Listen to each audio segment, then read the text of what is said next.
Ayong buntag for today's video, anhin na punta sa Puro 4, sakop sa Rosario. Purok-size din purok-size. Purok-size, Rosario, Las Nieves, Agusan del Sur. Del Norte di ay.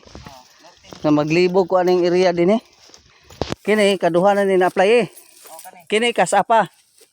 Kani kasa din, kani kaduha. Okay. Ini mo na nagamit sa tuwa nga foliar mo ni si Zero. Si Idol. Ang asawa ni sa ka-vlogger. Mo na yang humayan. Mo na gi-applyan. Nindot gid siya mga viewers, no? Nindot gid nga mawan kani kaduha naman kani kasa pa. Pero nanay ipik Ay bawaan na ning ani mo kay ang dapit sa tunga-tunga nga mga udlot.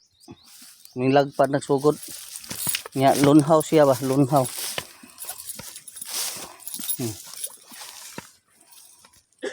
Nya nagburos na pud ni siya mga farmers nagburos na dayon.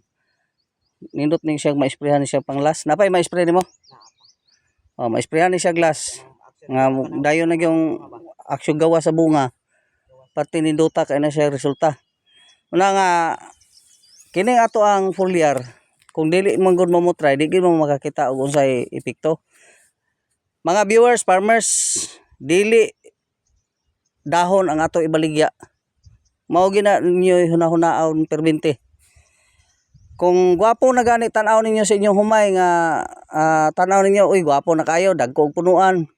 Pero pag resulta sa bunga daghag tahop. Useless kayo ang pagkanindot sa ihang barog. Una nga ang atong kanon mga farmers nga ang bunga sa atong humay limgas o bugat kay mao na ato ipatimbang dili ning punuan. Una nga try mo gamit sa atong foliar kay kini atong foliar nindot gyud siya nga ang abagahan mubunga unya limgas gyud siya og lugas niya pag galing nimo dili siya dugmukon. Try ninyo na mga farmers kanang magpagaling mo sa gigamitan ninyo sa foliar o sa wala. Lahi siya og kuan epekto o resulta sa bugas. Doon na siya ay kalahian. Muna nga alang sa wala pa nakagamit sa atong product nga mao si Promised Land Organic Foliar Fertilizer. Try mo aron mo makatesting kung unsa ang resulta sa atong foliar, unsa iyang ikatabang sa imong yuta o unsa ikatabang sa inyong mga tanom.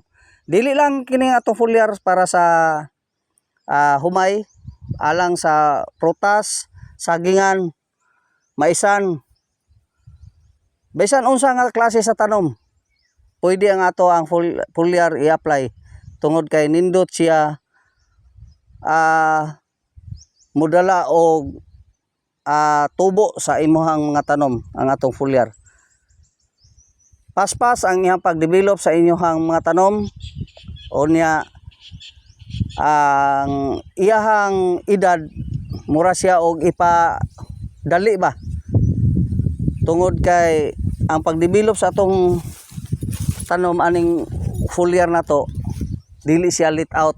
Muna nga imbes ang imong humay maani og 105 days maani na lang na siya og 95 days. Mo advance siya more than 2 weeks or 1 week gid kasagara. Mao ganay ato ang epekto sa atong foliar.